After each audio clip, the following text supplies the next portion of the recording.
গরমে যখন কিছুই খেতে ভালো লাগে না, তখন কিন্তু শুধু মনে হয় একটু ঠান্ডা ধরনের কিছু। তো চলো আজকে এরকম একটা ঠান্ডা রেসিপি নিয়ে তোমাদের সাথে হাজির হয়েছি।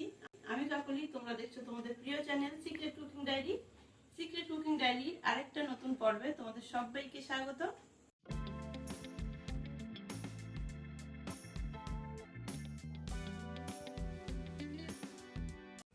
আজ এমন একটি রেসিপি তৈরি করব যা কিনা মাত্র দুটো উপকরণ দিয়ে তৈরি হবে, কিন্তু একদম মন ঠান্ডা হয়ে যাবে। দেখো এখানে নিয়ে নিয়েছি তরমুজ, আর এখন তো তরমুজের সিজন। এই সিজন থাকতে থাকতেই কিন্তু এই রেসিপিটা অবশ্যই বানিয়ে নিও। এই তরমুজের অর্ধেকটা নিয়ে নিয়েছি। এবার এর থেকে যে এই লাল অংশটা আছে এটা আমি কুড়িয়ে নেব। এইভাবে কিন্তু আগে এই লাল অংশটা বের করে নিতে হবে। তোমরা চাইলে একদম খোসা ছাড়িয়েও নিতে পারো, কিন্তু আজকে আমি এই রেসিপিটি এই তরমুজের খোসার মধ্যেই তৈরি করব, তাই জন্য কিন্তু এইভাবে মাংসটা তুলে নিচ্ছি। তরমুজ থেকে দেখো সব লাল অংশটা কিন্তু বের করে নিয়েছি, আর এখানে কিন্তু পুরো তরমুজের খোলাটা পরিষ্কার করে একদম সেট করে নিয়েছি। এবার এই লাল অংশগুলো একটু ব্লেন্ডারে দিয়ে বা মিক্সিতে দিয়ে একটু ভালো করে এর পাল্পটা বের করে নেব। এখানে আমি একটা মিনি গ্রাইন্ডার নিয়েছি, তোমরা মিক্সিতেও নিতে পারো। এর মধ্যে অল্প অল্প করে দিয়ে কিন্তু এর থেকে খোসাটা আলাদা করে ফেলবো আর পাল্পটা বের করে নেব।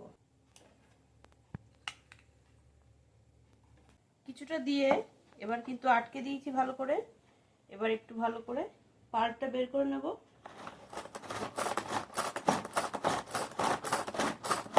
খুলছি, দেখো কত সুন্দরভাবে হয়ে গেছে।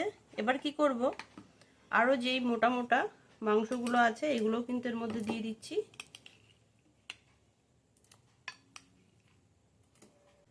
সব তরমুজগুলো কিন্তু এইভাবে ব্লেন্ড করে আমি একদম পাল্প বের করে নিয়েছি। এবার কিন্তু ছেঁকে নেব। অবশ্যই কিন্তু ছাকতে হবে, না হলে এর মধ্যে যে দানাটা আছে সেই দানাটাও অবশ্যই ছাকতে হবে, না হলে এর মধ্যে যে দানাগুলো আছে সেগুলো কিন্তু এই পাল্পের মধ্যে চলে যাবে।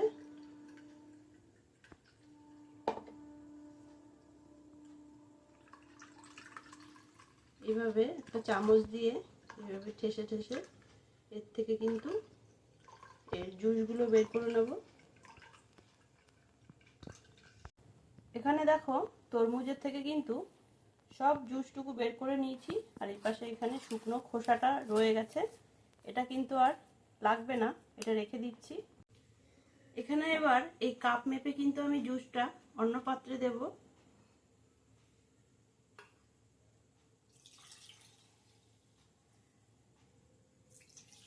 এক কাপ,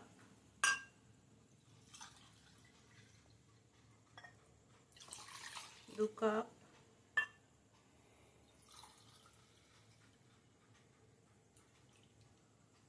পুরো 3 কাপ হয়েছে।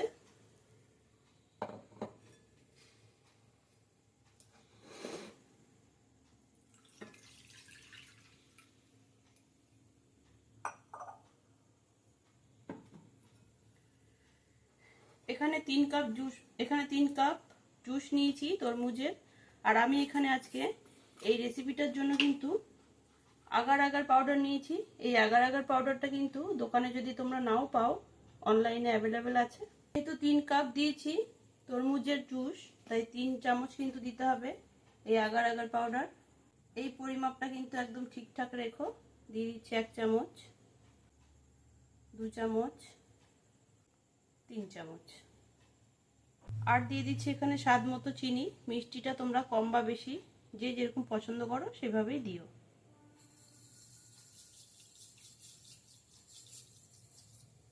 খুব ভালোভাবে কিন্তু এবার চিনি আর আগার আগার পাউডারটা গলিয়ে নিতে হবে।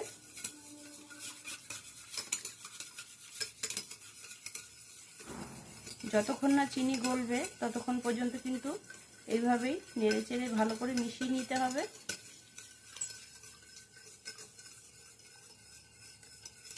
খুব ভালোভাবে কিন্তু একদম চিনি গলিয়ে নিয়েছি, আর আগার আগার পাউডারের গুঁড়োগুলোও কিন্তু দেখা যাচ্ছে না। দেখো একদমই কিন্তু চিনির গুঁড়ো নেই। এবার কিন্তু একটু জাল দিয়ে নিতে হবে। তরমুজের এই জুসটা একটু জাল দিয়ে নেব, তার জন্য একটা প্যান বসিয়েছি। প্যানটা কিন্তু গরমও হয়ে গেছে, দিয়ে দিচ্ছি এর মধ্যে।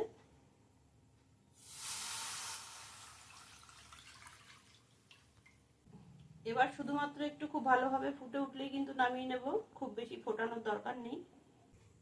যতক্ষণ না খুব ভালোভাবে ফুটে উঠবে ততক্ষণ কিন্তু এইভাবে নেড়ে চেড়ে যেতে হবে, না হলে কিন্তু নিচে লেগে যেতে পারে। এখানে একটা ছোট্ট টিপস, যদি তোমরা মনে করো এই তরমুজের জুসের মধ্যে কর্নফ্লাওয়ার দিয়েও কিন্তু এইভাবে করা যেতে পারে, তাহলে করা তো যেতেই পারে, কিন্তু সেই ক্ষেত্রে আগার আগার পাউডারে যেভাবে জিনিসটা জমবে, কর্নফ্লাওয়ারে কিন্তু সেইভাবে জমবে না। সেক্ষেত্রে একটু থকথকে ভাব থেকে যাবে, সেটা চামচ দিয়ে কেটে খাওয়ার পক্ষে একদম পারফেক্ট। জুসটা কিন্তু ফোটার দিকেই আছে, দেখে বুঝতেই পারছো কতটা হালকা হয়ে গেছে।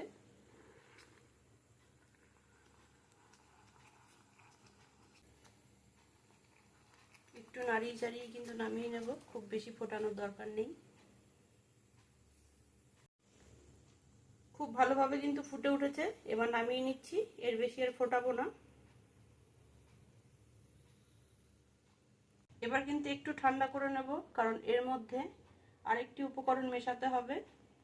এখানে কিন্তু তরমুজের জুস যেটা আমি জাল দিয়ে নিয়েছি, ঠান্ডাও হয়ে গেছে, খুব বেশি গরম নেই। এবার কিন্তু ঢেলে দিচ্ছি এই তরমুজের খোসার মধ্যে।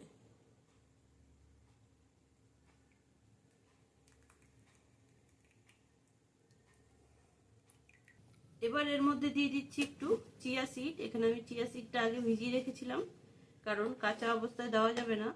চিয়া সিড কিন্তু ফুলের ডাবল হয়, তাই যখনই তোমরা এরকম পুডিংয়ে চিয়া সিড ব্যবহার করবে, যে কোনো পুডিংয়ে এভাবে 8 থেকে 1 ঘন্টা আগে ভিজিয়ে রাখবে। দিয়ে দিচ্ছি একটু চিয়া সিড। আর এই চিয়া সিডটা দেওয়ার মানেই হচ্ছে তরমুজে যে দানাগুলো আমরা ফেলে দিয়েছি, এটা একটু দানা দানা ভাব হবে, দেখতে ভালো লাগবে। একটু ভালোভাবে মিশিয়ে দিচ্ছি, তাতে করে সব জায়গায় যেন মনে হয়। আর চিয়া সিড কিন্তু শরীরের পক্ষেও খুব উপকারী একটি পানীয়। তরমুজের পুডিংটা কিন্তু একেবারে কমপ্লিট হয়ে গেছে।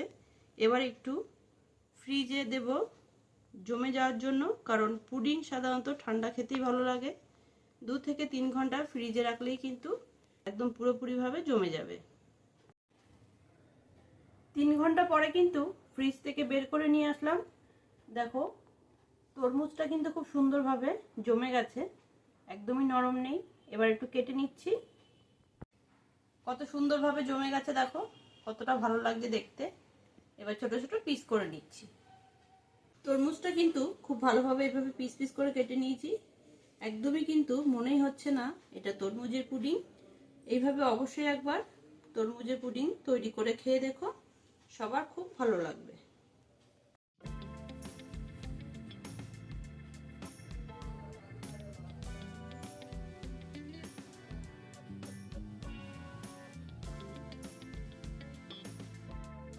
প্রচন্ড গরমে এই ঠান্ডা ঠান্ডা পুডিং এর রেসিপিটি তোমাদের কেমন লাগলো, আশা করছি খুব ভালো লেগেছে।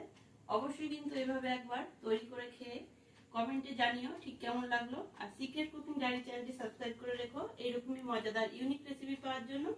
দেখা হচ্ছে তোমাদের সাথে নতুন কোনো রেসিপি বা ভিডিওর সাথে। ততক্ষণ ভালো থেকো, সুস্থ